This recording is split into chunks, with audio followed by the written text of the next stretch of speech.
જેવી કૃષ્ણની મુરલીનો નાદ એના શ્રવણે પડ્યો છે.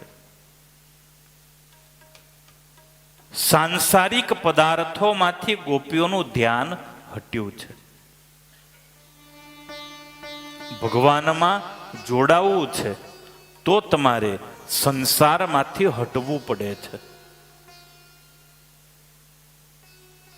એક સાથે બે ક્રિયા તો થઈ નહીં શકે.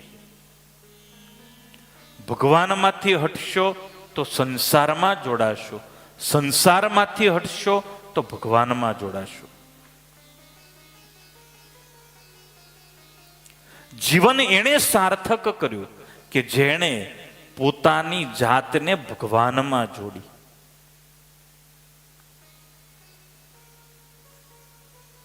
ભગવાને આપણને બહુ બુદ્ધિ આપી.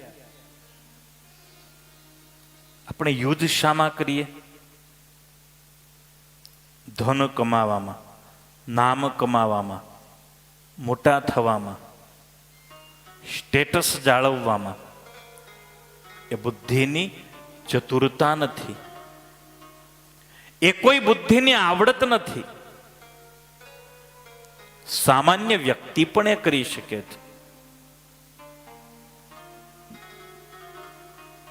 નંદ રાજાએ ઓછું ધન ન ભેગું કર્યું, આખી પૃથ્વીનું ધન એની પાસે હતું, પણ જીવનમાં શાંતિ નથી.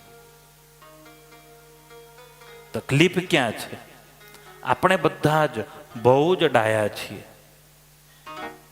બહુ ભગવાનના સારા ભક્ત છીએ, પણ તકલીફ ત્યારે થાય કે થોડુંક સુખ મળી જાય ને એટલે આપણે ભગવાનથી દૂર જતા રહીએ છીએ. બસ થોડુંક જ સુખ.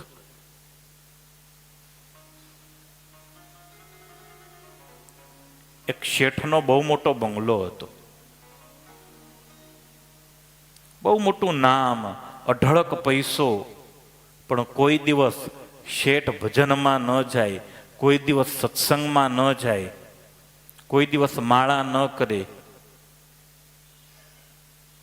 એ શેઠના બંગલાની પડખે જ એક ઝૂંપડી છે, અને ઝૂંપડીની અંદર ગરીબ દંપતી રહેતા.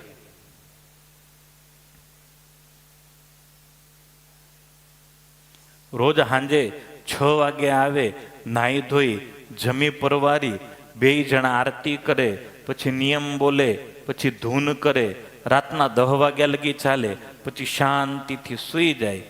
આ શેઠને રાતના 2 વાગે 3 વાગે માંડ ગોળી લઈને ત્યારે ઊંઘ આવે.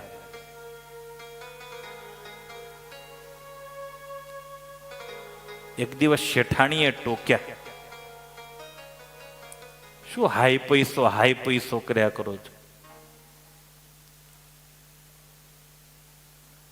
પેલા ઝૂંપડીમાં રે એમને તો જુઓ, કંઈ જ નથી એમની પાસે, તો એ કેવા સુખેથી આરામથી સાંજ પડે સૂઈ જાય છે. ભજન કેવું કરે છે? આખો દિવસ મજૂરી કરીને આવે તોય ભજન કેવું સરસ કરે.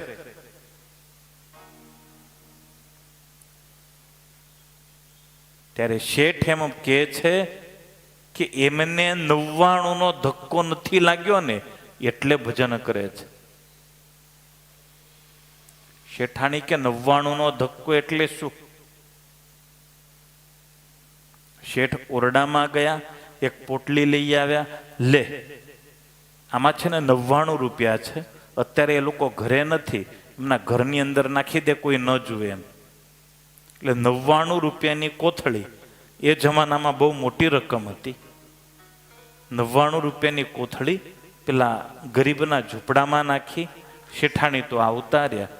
સાંજે પેલા લોકો આવ્યા, દરવાજો ખોલ્યો, પેલી પોટલી જોઈ, એમાં પૈસા જોયા. પત્ની કે ઓહો, લાગે છે ભગવાન બહુ મહેરબાન થયા. ઘરવાળો કે એક કામ કર, દરવાજો બંધ કર. ગણતો ખરી કોણ નાખી ગયું, કેટલા છે. પછી ગણવા બેઠા તો 99 રૂપિયા થયા.